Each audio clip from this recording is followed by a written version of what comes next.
안녕하세요. 조지영 국어학원 신목고 1학년 담당 강사인 이지음입니다. 며칠 전에 중간고사 끝났죠? 고등학교 올라와서 처음 본 시험인데 어땠나요? 긴장이 많이 되던가요? 어떤 친구들은 선생님 긴장이 조금 돼서 시험을 생각보다 조금 못 봤어요 라는 친구도 일부 있었지만 대다수의 친구들은 선생님 너무너무 잘 봤어요 라는 친구들이 대다수였습니다. 왜냐? 시험이 쉬웠거든요. 자, 하지만 중요한 것은 이번 시험이 끝은 아니라는 겁니다.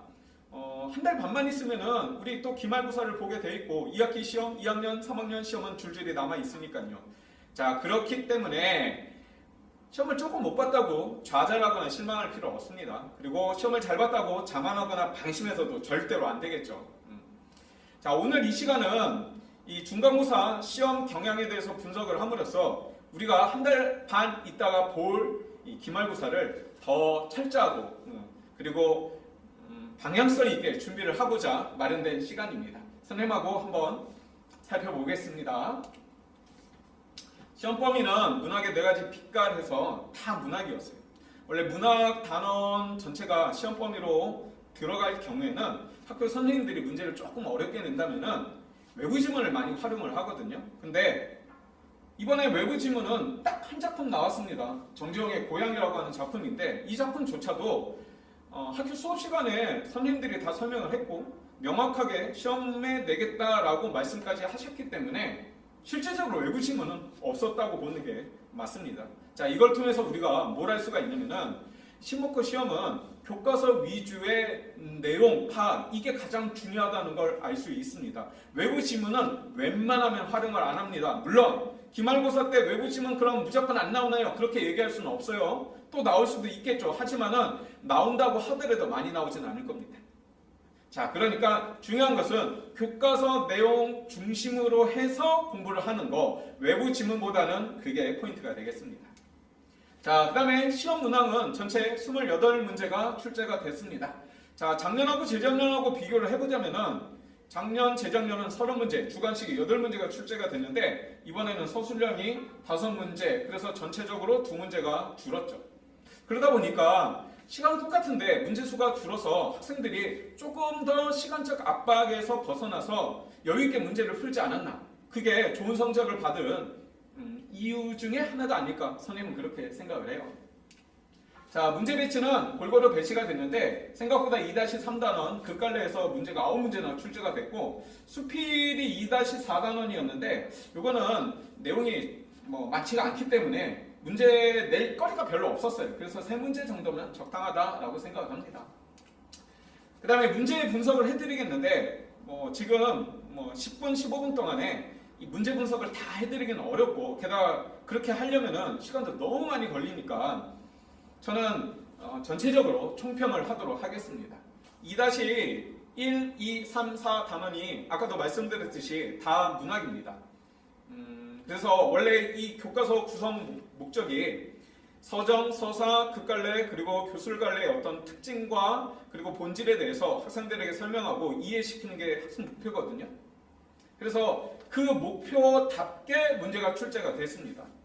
예를 들어서 향수는 서정갈래인데 서정갈래가 갖고 있는 특징은 운율, 그 다음에 화자, 그리고 심상, 표현 기법들이 유기적으로 조합을 이루어서 주제를 전달하는 거 그게 서정갈래의 특징인데 각 연의 특징, 이건 표현상의 기법을 물어본 거고요. 2번 같은 경우에는 후렴구를 통해서 운율의 어떤 특징을 물어봤고 그 다음에 시행의 의미, 이것도 표현상의 기법, 주제와 관련이 되어 있고 그리고 서술형 1번 같은 경우에는 심상에 대해서 정확하게 물어보고 있죠. 그러니까 굉장히 교과서에 충실해서 교과서 목표에 충실해서 문제를 냈다 이렇게 얘기할 수 있을 것 같습니다.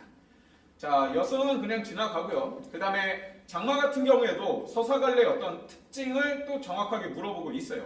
원래 서사갈래가 인물, 사건, 배경, 그리고 갈등, 서술자, 시점 이런 것들이 구성 요소인데 그걸 통해서 주제를 유기적으로 조합을 해서 주제를 효과적으로 전달을 하는 게 서사갈래의 특징이죠. 그래서 8번 문제 같은 경우에는 인물에 대해서 이게 상징적 소재라든지 서사갈래의 특징, 사건 전개, 그리고 시점 변화, 서술 시점, 그리고 상징적 의미, 그리고 서술자에 대한 문제가 또 역시나 출제가 됐죠.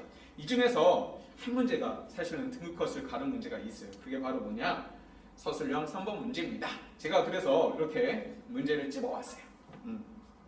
문제를 보면 이렇게 돼 있습니다. 보기는 서술자를 바꿔 A를 고쳐 쓴 것이다. 보기의 시점과 시점을 판단한 근거를 조건을 고려하여 서술하시오 라고 했는데, 장마라고 하는 소설이 시점은 1인칭 관찰자 시점입니다. 근데 보기를 보면 아시겠지만은 이 시점을 변화시켜서 전지적 작가 시점으로 바꿨습니다. 그러니까 두 가지가 달라졌죠. 서술자의 위치가 작품 안에서 작품 밖으로 바뀌었고, 그 다음에 관찰자 시점, 1인칭 관찰자의 시점의 특징은 자기의 심리는 알지만 일반적인 주변 인물들, 중심 인물들의 심리는 잘 모르는 거잖아요. 자, 그런데 전지적 작가 시점 같은 경우에는 다 알고 있기 때문에 그 점에 어떤 차이를 들어서 조건을 만족하는 문장을 완성했으면 정답으로 처리가 됐겠죠. 이 문제가 몇 점짜리였냐면 7점짜리였습니다.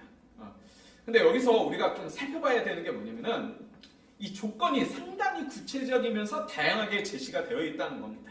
여기서 선생님이 등급컷을 갈랐다라고 하는 문제가 바로 이 문제. 왜 이 문제에서 등급컷을 갈랐냐면은 여기서 감점을 당한 친구들이 꽤 많았어요. 대략적으로는 다 썼어요. 왜냐? 이게 완전히 특별한 문제는 아니고 학습 활동에 있는 문제를 변형을 한 것이거든요. 여기서 학생들이 조건을 뭘 만족을 못했냐면은 요겁니다. 요거. 보기에서 구체적 내용을 활용해서 서술을 해라 라고 했는데, 그렇다는 것은 보기의 내용을 인용을 해서 근거로 대라는 겁니다. 근데 그거를 잘 못했어요. 그래서 1점 정도 감점을 당한 친구들이 꽤 있었습니다. 그러니까 이 신목고 주관식 서술형의 특징은 조건이 다양하고 그리고 세부적으로 제시되기 때문에 그 조건 하나하나를 다 만족해서 서술해야 된다는 거죠.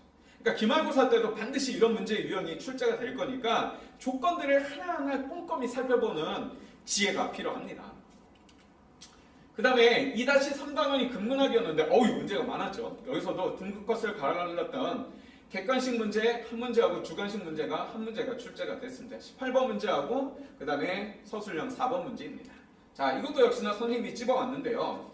18번 문제 같은 경우에는 뭘 물어본 거냐면은 이 시나리오가 갖고 있는 어떤 특징, 시나리오가 구성 요소, 외향적인 구성 요소가 장면 번호, 그리고 대사, 지시문, 그리고 해설인데, 여기서는 이 가가 내레이션이기 때문에 일종의 대사라고 할 수가 있거든요. 근데 여기서 학생 5 같은 경우에는 대사가 아니라 지시문이다 라고 해서 5번이 틀렸는데, 이거를 파악을 잘 못한 친구들은 좀 틀린 친구들이 좀 있었습니다. 그 다음에 서술형 4번 문제 같은 경우에는 이것도 어려운 문제는 아니었는데 가는 대부분 다 잘 썼어요. 근데 나가 이게 교과서나 또 선생님들이 얘기해준 내용이 아니었는데 그냥 임의적으로 출제를 했습니다. 대신 여기 참고사항에 보면은 씬넘버 96을 활용해서 나를 채워라 라고 했으니까 이 씬넘버 96의 내용이 이 지소라고 하는 인물이 노부인에 가서 자기의 어떤 잘못을 사죄하는 장면이었거든요. 그래서 그거를 활용해서 쓴다면은 충분히 맞췄을 텐데 이 조건, 참고사항을 잘 안 보고 썼던 친구들은 좀 틀린 친구들이 있었습니다. 그래서 이것도 등급컷을 갈랐던 문제 중에 하나였습니다. 그 다음에 2-4단원, 요거는 수필인데 너무 쉬워가지고 뭐 그렇게 어려운 문제는 아니었습니다.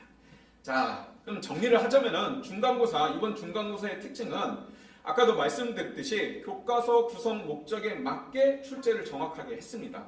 그 말은 바꿔서 얘기하면은 각 단례가 갖고 있는 특징을 정확하게 인지하고 이해를 해야지, 그래야지 문제를 정확하게 풀 수 있었다는 거죠.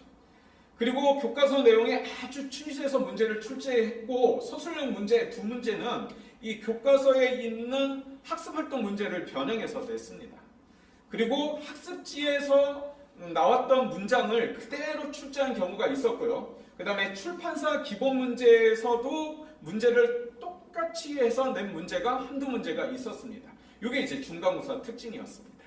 자, 이걸 바탕으로 해서 제가 총평을 하겠습니다. 정말 쉬웠습니다. 매우 쉬워서 등급 간의 차이가 정말 좁을 거예요. 그리고 신목고 선생님이 정말 오랫동안 수업을 했는데 이렇게 1등급 컷이 높은 경우는 처음이었어요. 아마 98에서 99점이 1등급 컷이 될 텐데 학생들 얘기로는 객관식을 다 맞은 친구가 전체 한 30명이 넘는다고 하더라고요. 그러니까 우리 학원에서도 반수 이상이 한 10명 정도가 객관식을 다 맞았거든요. 그러니까 정말 좀 쉬웠다라는 겁니다. 그래서 등급 간의 차이가 매우 좁았고, 그래서 저는 개인적으로는 학생들 성적이 좋았어요. 잘 봤어요. 말씀드렸듯이 대부분의 학생들이 다 맞았고 틀려봐야 한 문제 정도 틀렸습니다.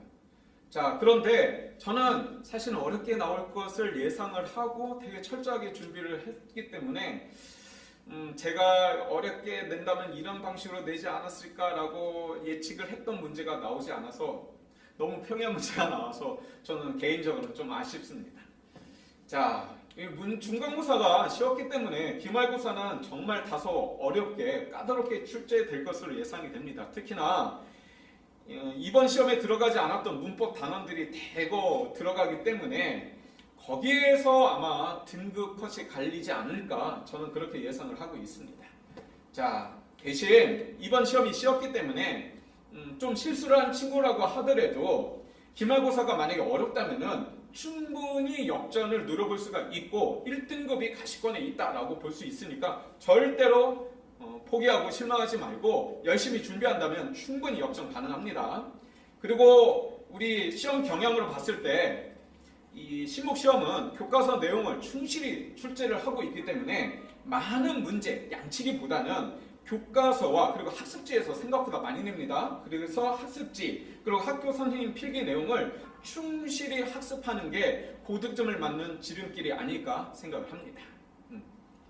마지막으로 선생님이 두 가지만 얘기를 할게요. 자, 첫째는 이게 제가 가르치는 학생 중에 한 명이 시험을 본 직후에 저에게 카톡을 보냈어요. 보시면 알겠지만 선생님이 시험이 쉽게 나왔는데 실수한 것 같아서 좀 아쉽습니다. 기분이 안 좋아요 라고 12시에 왔어요. 이렇게.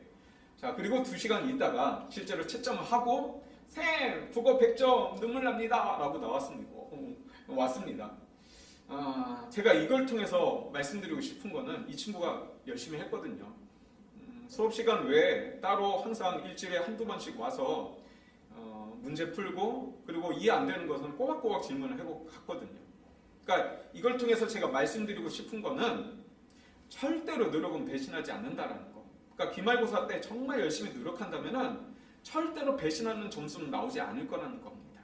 그리고 시험이라고 하는 것은 끝날 때까지 끝난 게 아닙니다. 기말고사 역전할 수 있으니까 우리 열심히 노력하다 보면은 충분히 만족한 어떤 결과에 도달할 거라고 생각을 합니다. 그래서 이번 기말고사도 선생님과 함께 열심히 해보도록 하죠. 네, 오늘 여기서 마치겠습니다.